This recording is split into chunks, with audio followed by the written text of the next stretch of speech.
Watch us fight? Do you watch UFC, bro? No. You watch UFC? Definitely not the plans. Not the plans. Don't take it down. Not the plan. Not at all.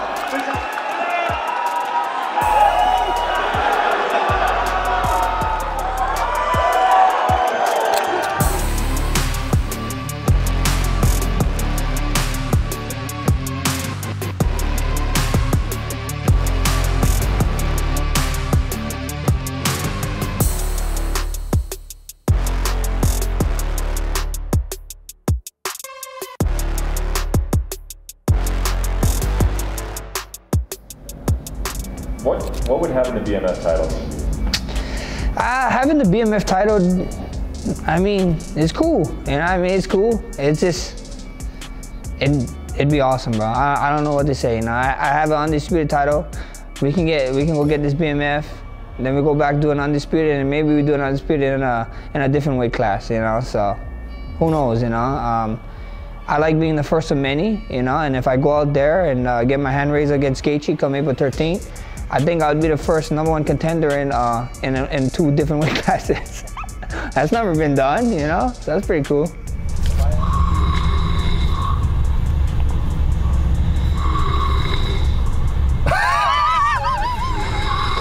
Holy shit. It's not the worst part. Holy shit. All night. Face. You gotta roll him, bro. Brother, I was gonna try. It stopped. It stopped because I was trying to change my finger to hold the button to grab a pillow and throw it at him. I'll go check up the gym.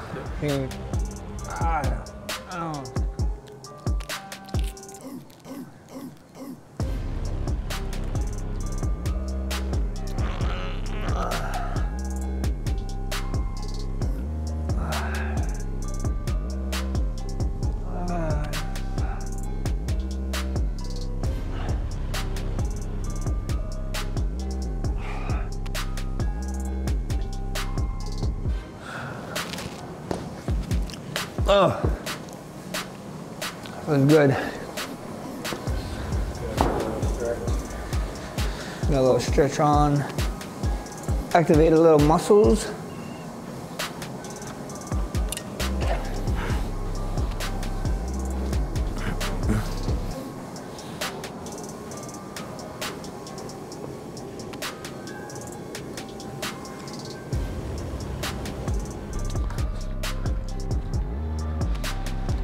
Oh, bro, is this not one of these? What is this one? It's still left. Yeah, is it not the, how much, 1 or 200? This one, 50. 1 or 50? Yeah. Oh, bro, we'll have to take that off of you. Oh, I collect. No.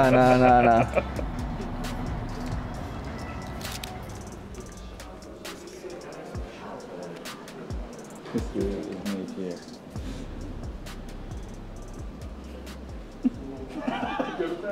Take you home. I love you, Anna.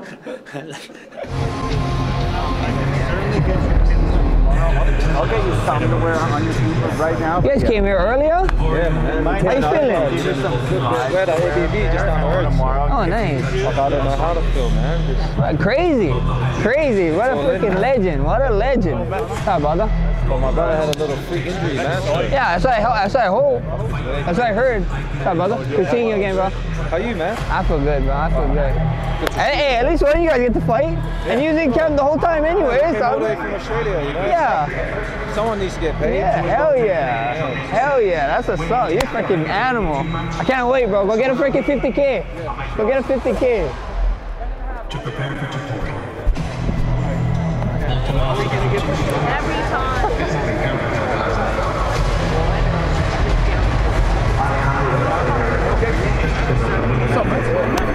What's up, legend? How you doing? Good. How's the flag football? Awesome. Bro, they need to fucking invite me to that shit. Well, I can get you in next year. Yeah, let me know. Last year, they brought a bunch of NFL players, and they played offense. This year was all celebrities. Oh, yeah? Fucking way different. We had to catch balls, all that shit. When I saw you guys then, I was like, bro, what the fuck? You play football? Yeah. That's my favorite sport, for sure. Remember this tough boy? Yeah. You know, I came the best boxer, self-proclaimed, because a lot of people are saying that I would not last out there in the boxing world, but hey, prove me wrong. Put me in the boxing world, Dana. Sign it up. Zuffa boxing is a thing, right? Put me in it with someone. I don't care. Content creator, whoever wants these hands, whoever said I can't box. Somebody from Twitter or X now it's called. If you want it, you can get it too, brother. I'm the best boxer. I mean, the whole thing happened because we was doing the interview for Calvin Kattar, and the the camera guy, the interview guy told me, he was like, hey, Calvin said that he has better boxing than you. And I was like, what? I was confused, you know, like he's a Boston guy, I understand, whatever. So I had the shot to prove it to him. I was in there. I was just flowing. I could hear Dana. Daniel. I could hear Daniel. I could hear Dan Hardy's talking. Anik was there too. And I just remember hitting him with something. And somebody said, count it up. And then I told him, yeah, count him up. And then hit him with something. And then slipped and told him, woo. I was kind of surprised I slipped everything. I was like, woo. And then I told him, I'm the best boxer in the UFC, baby, and then hit him with a jab. So that's all she wrote. It was proven. I did it on ABC, brother. I did this on ABC, bro, TV. We was going against Green Bay Packers during prime time, and people was tuning in and watching. That's how the best boxer from Waianae, Hawaii, the kid became the best boxer because of that, bro. It was prime on ABC. I think it was something with Muhammad Ali. It was Muhammad Ali's day, right? That's the day he passed away on the same, or his birthday. I think it was something special with Muhammad Ali on that same day. Yeah, his anniversary or something. So, I mean, Muhammad Ali's spirit took me over for like a minute, and that's what it happens. And yeah, I'm the best boxer in the UFC because I was just in the moment, you know what I mean? And, you know, thankfully Francis is not in the UFC anymore because he can't claim it. Francis claimed he was the best boxer in the UFC, but he's not with us anymore, so everybody I gotta get that straight. Everybody keeps saying, Max, but you're not. Francis dropped to Tyson Fury. He's not in the UFC. Did I say I'm the best boxer in all MMA? No, I said UFC, brother. Get it correct. I did a jab, step back, 1-2 on all that's how I got the undisputed title, so that's one of my favorite ones. And then, I mean, it's not even a combination, it's just a punch. What we're known for is like Waianae left hook. I love that thing. Like we're known, like Waianae people is known for throwing hooks, especially a left hook or your front hook. So that got to be one of my favorite punches for sure. If I could box anybody, living or dead, man, I mean I got a few. I mean if I could fight Mayweather would be fun. Canelo's a beast, you know what I mean? Crawford is an animal, you know what I mean? All these guys, man, and if you want to be the best guy, you got to dare to be great, you know. And those are guys I would love to fight, you know. The opportunity to just go in there, box, train, spar, whatever it is, you know. But sparring is cool, but making millions is better. So a fight is much better. How did you feel about the first BMF fight? Did you have an opinion on it as a fan or as an observer? What did you think of it? I mean, that was sick. I mean, these guys. It's fighters, man. Fighters, you know, and warriors, Nate and Jorge. They're fan favorites. You know what you're gonna get when you put them in a room and what's gonna happen. It's not gonna be someone holding on to somebody for too long or this and that. They're gonna go out there and they're gonna die on their sword, and that's what they did, you know. And the second one, even more deserving with Justin and Dustin, two animals, and then. Now I get to fight the animal himself, you know, the first guy to defend this thing, so. And on UFC 300, you know, history being made all around. I mean, you know, stare-off is not as cool as people think it is, you know, it's kind of awkward. You're staring in another man's eyes, you know what I mean? So it's like, it's kind of weird, but in my mind, I know I get to punch you, and I know everybody wants it, the fans want this, and the fans is like taking guess, like, oh my God, he's looking in his soul, or he's not looking in his eyes, like, brother, it's all whatever, you know? Like, when I first came into the UFC, I had a hard time doing it. If you saw, I wouldn't look at people's eyes, but now it grew on me, and I was like, I was staring to people, but yeah, I mean, it's not cool, you know what I mean? Try to do a stare down right now to whoever. If you're watching this with someone, turn to them and just stare at them in the eyes. It's awkward, man. Nah, man, my favorite stare down was with Aldo in Rio. I mean, I finally got to, and it's not even, it wasn't even the fight. The fight was, we got to do a stare down when you do the press, you know, like what we're doing now, whatever. We had to go real, shoot a promo, and I finally got to stare and look in his eyes, and it was crazy because I was like, man, I used to watch this guy in WEC. This guy was like, you know, my idol, you know, and being able to stare down to him and the king of real, that was a pretty good, cool feeling. Definition of perfect knockout is one shot, bro. One shot. I think so. I always wanted one shot. I mean, my heart was broken that it came against my last fight in Korean Zombie, the man, the myth, the legend. But that's a perfect knockout. You punch and you walk away. You know what I mean? You know, break the wrist and walk away. A wise man once said. So you get to punch someone and you just walk away. That's one of the greatest feelings ever. The greatest knockout in UFC history to me is when Anderson Silva front kicked Vitor. I mean, brother, there's nothing. I don't think nothing can beat that. I mean, some come close. I can't even think of that actually. That nothing come close because none is coming to my mind. But it got to be Anderson. And why? Why that one? Brother, was so much hype going into the fight. Anderson with the mask and in his face, the face-off was crazy, and you know, it was just insane. And then to go like all that hype for just one kick, boom, like, and a kick that we don't really see that kick. Every time you see that kick, it's to the body. I mean, good trash talking is just, you know, I mean, stay away from family. People talking about people's looks. I'm like, brother, what are we here for? Like, is this a beauty contest? You know, like, trash talking is just you just talking to the other guy, you know, talk about his fights, talk about his old fights. That's the best trash talking. But I understand, because the culture now that we're in, the way people sell fights, you know, even like Conor, you know, when he was first doing it, he wasn't getting too crazy or whatever, you know. I mean, sometimes he did cross the line, but most of the time he would actually stay really far away from the line. He just would attack you, you know what I mean? And that's pretty funny. But at the end of the day, I think so. A lot of people is just getting crazy with this trash talking, and it's not paying off for them. A lot of us fighters BMFs already, you know, by getting this title with the UFC, fighting a guy in Gaethje for the BMF, it means a lot. So I just can't wait, man. You know, thinking of this fight I'm so excited, man. I lost for words, but I can't wait to get in there and you know, mix it in with Gaethje. A cool dude, but you know, with the division being stuck at the time that when I did, you know, hit him on Twitter and be like, hey, brother, if you don't want to sit around too long, I know a guy, and we're here now, you know, and he's a beast, bro. He's a future Hall of Famer, you know, and I just can't wait, you know. Like I said, with anything, I want to fight the best guys in the world, you know. I want to keep making my name and solidify myself as one of the greatest in the sports, and this is the way you do it. I mean, bro, I've been with the UFC since 2012, bro. Since 2012. A lot of guys think I'm like 40 years old because I've been with the UFC for 2012, brother. I'm only 32. I'm young. A young vet, I guess a lot of people call me, but I missed my shot at 200, which I thought I was going to be able on 200 to fight Aldo for the interim at the time. They gave that to Frankie. And then 300 is here. I was nagging my agents all the time, bro. Tim and Daniel would be like, bro, what is good at 300? Every day texting them, bro, can you talk to them about 300?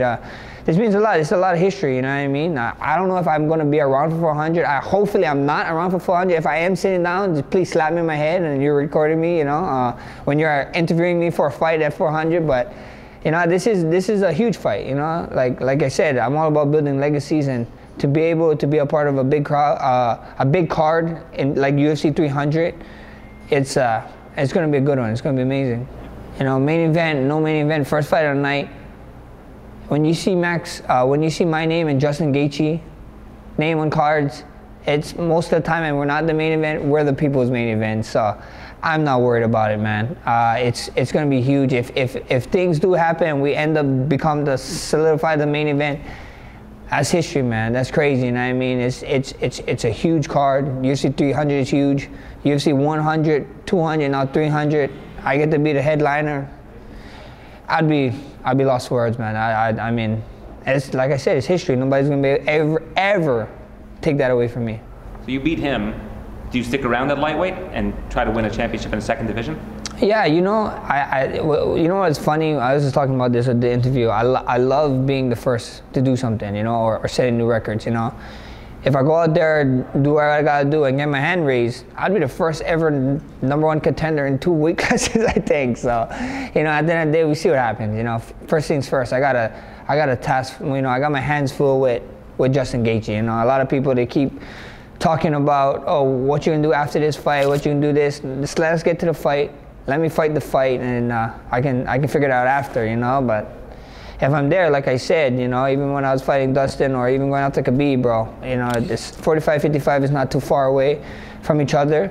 And if me and my team feel like we can swing it, we're going to swing it, you know. And if not, it's not. So at the end of the day, first things first, we're going to take care of business, Justin Gaethje, and then I can answer questions post-fight. I mean, my last fights at 55, I was one fight with Poirier. And it was a big 145er in there, you know. So at the end of the day, with this Gaethje fight, we got some time.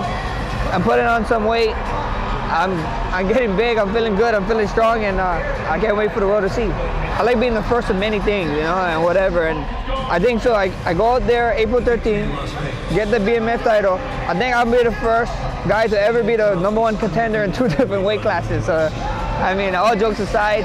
It'd be cool, you know, it'd be cool. 45-55 is not too far away, so I really want my undisputed title back, and then maybe we can come back up. But I mean, if they give you a title shot right after this one, you know, what do you say? So at the end of the day, first things first is Justin Gaethje.